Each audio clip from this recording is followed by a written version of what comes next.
Well, this is a bummer. It's, you know, ICE vehicles, man. I really think this is an effect of them, and with EV coming in, it's not looking good. But let's get into this. So, SEMA announced that by the Drive website that, hey, we're not going to have Ford this year. And people go, well, not having Ford? What do you mean? Like, Ford's always been a huge part of SEMA, whether it be the big, last year they had the GT 500s out there drifting around, having a blast. They had Ford Broncos outside on a huge display, you know, climbing up metal hills and just having a blast.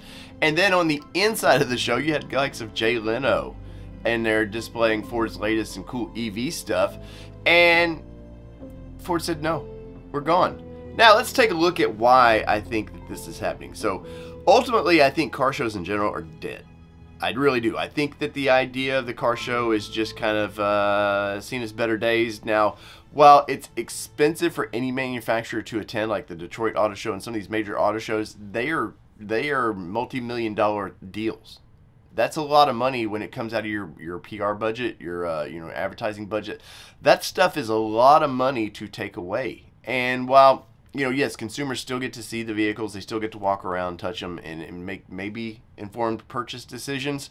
The idea that manufacturers are wanting to start handling this themselves. Toyota themselves, they are slowing down their auto presence, and they are just flying journalists to Texas, their headquarters, and they'll do it the way they want to do it on their campus, which I have to say is a nice way to do it, but you're also limiting people, the smaller outlets like me. You're limiting who gets to report on these vehicles. So, is that good for the consumer?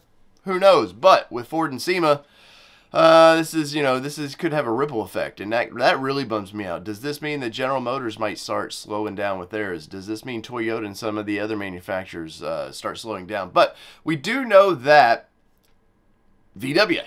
That's right, VW is going to step up and try to take that display area. And while that is interesting in itself, because, you know, VW, yes, they have some hot cars, but they're not really, as a brand, they're not known as, like, you know, great aftermarket. Yeah, there's people that love that brand and want to do stuff with it, but under that banner, you have the likes of Audi, you have Lamborghini, you have a lot of manufacturers that they could bring in the fold and really say, hey, we're bigger than these guys.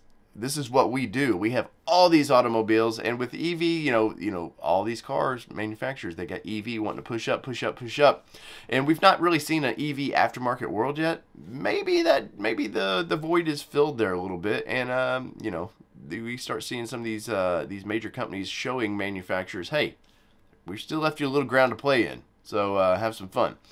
Anyways, let me know in the comments below. Does this bother you? Are you kind of bummed? Now, while SEMA is for press and aftermarket retailers only, well, last year I guess they did the Friday, but it's it still is kind of a bummer because it's the benchmark that a lot of people wanted to either get their companies to be able to take a vehicle to, showcase their vehicle, and so on. So in the comments below, let me know what you think. So whether it be two-wheel drive, four-wheel drive, or these Fords that we won't see drive at SEMA. This has been your All Terrain Nation, and I'm your host, David Ford. Out. Peace, everybody.